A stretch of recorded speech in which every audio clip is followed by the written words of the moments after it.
to National Fisherman Live. I'm Leslie Taylor. Here's some recent fishing news from around the coasts.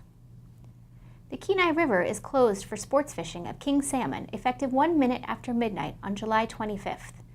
The closure is due to concern about this year's weak return of late-run Kenai kings, and it will prompt the closure of some commercial fisheries as well, according to the Alaska Dispatch. According to the State Board of Fisheries Management Plan, the sports fishing closure triggers closure of set net fisheries along the east shore of Cook Inlet and forces the boats of drift gill netters farther offshore. Biologists calculate that a minimum of 15,000 spawning fish are needed in the river to support the future of the Kenai king population, the Alaska Dispatch reports. The day of the river closure, computer models were predicting only about 8,000 spawning fish in the river, and the model predicted a total return of only 13,000 to 14,000 fish, even with further catches eliminated.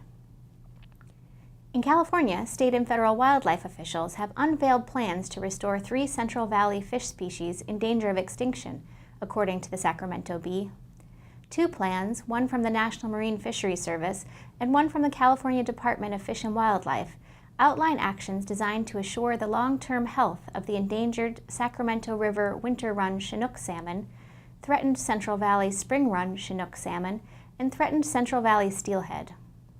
Among other actions to support fish populations, the plans call for habitat restoration in the Sacramento-San Joaquin Delta and improved water flows in major rivers in the valley. Maine's lobster fishery is off to a slow start this year, thanks in part to a cold winter. The Portland Press-Herald reports that some lobstermen and buyers are seeing catches only half the size as they saw this same time last year. The lobster season picks up after most lobsters have molted, shed their shells, and reached legal harvesting size. For the past 2 years, this has happened in mid-June, but by mid-July of this year it had not yet begun.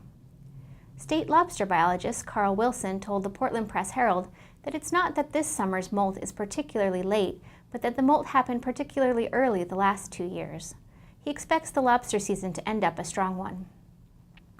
2013 was a great year for oysters in Virginia. Oystermen pulled in more than 500,000 bushels, the largest harvest since 1987, and 25% more than in 2012, according to the Williamsburg-Yorktown Daily.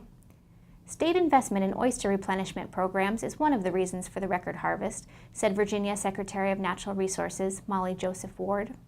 She also cited the state's comprehensive fisheries management program and private sector investment as responsible for the industry's growth. The Williamsburg-Yorktown Daily reports that the dockside value of the 2013 Virginia oyster harvest was $22.2 million, and state officials estimate that oyster harvesting created $58.4 million in economic value for the state. Sports fishermen and commercial fishermen are still at odds over red snapper in the Gulf. The federal season for red snapper recreational fishing was only 9 days this year, because sports fishermen have taken millions of pounds of snapper, more than their collective catch quota, since 2008. Despite such a resurgence of the stock, that weekend sports fisherman Charlie Kaplinger told Reuters he can hardly drop a line in without reeling in a red snapper, the recreational season is likely to be even smaller next year. The National Marine Fisheries Service told Reuters that although red snapper numbers have rebounded since quotas were drastically reduced, the fish population is disproportionately young and in need of continued protection. In March, a U.S. District Court in Washington found in favor of commercial fishermen in their suit against the Fisheries Service, ruling that the Fisheries Service had violated the law by not doing enough to stop the overfishing by private anglers.